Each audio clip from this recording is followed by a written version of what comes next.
After 2 weeks of controversial negotiations about how the world should address the climate crisis, a deal was reached today at the United Nations Climate Summit, COP28 in Dubai. Some nations, however, and climate advocates are warning this agreement can hardly be counted as a victory. CNN's Bill Weir has more. Of the 198 nations that gathered in Dubai, any one of them could have derailed this global conference on climate change.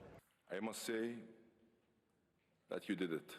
So for some, there was a sense of relief when Sultan Ahmed Al-Jaber gavelled in a groundbreaking agreement to transition away from fossil fuels.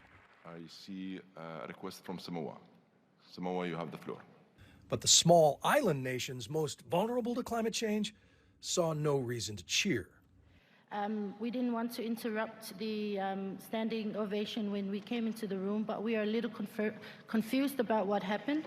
It seems that you just gavelled the decisions and the small island developing states were not in the room. We have come to the conclusion that the course correction that is needed has not been secured. We have made an incremental advancements over business as usual when what we really needed is an exponential step change in our actions and support.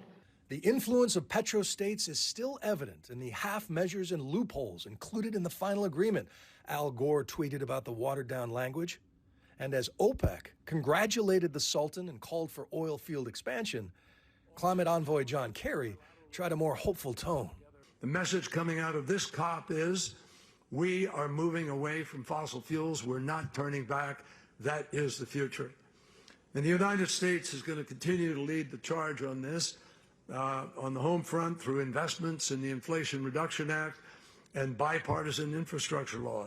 Those laws have uncorked billions in clean energy investment, and the price of renewables has dropped so dramatically, Texas leads the nation in wind power.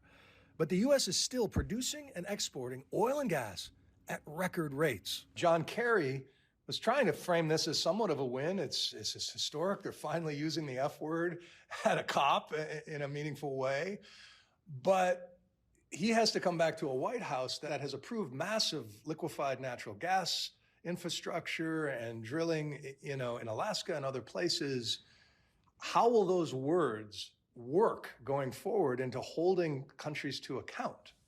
Unfortunately, the reality is that it was a disappointing agreement because there was no agreement reached to phase out fossil fuels. There's much weaker T language of transitioning away from fossil fuels. And the analogy I use, it's like, your doctor telling you have diabetes and you promising him or her that you will transition away from eating donuts. That's not going to do it.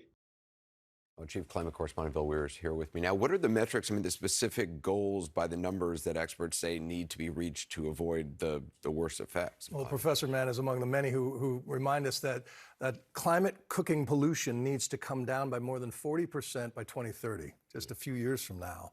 Right now, the world's on pace, and along with the pledges, to only hit about 10%. So the ambition needs to be quadrupled in speed and scope. And then the United States, as a sort of the legacy big polluter, needs to do more. Professor Mann argues our reduction should be about 60% to set a message for the rest of the world, when right now it's at about 5%. So there's so much of a gap between ambition and promises and the reality of the physics of the planet, right?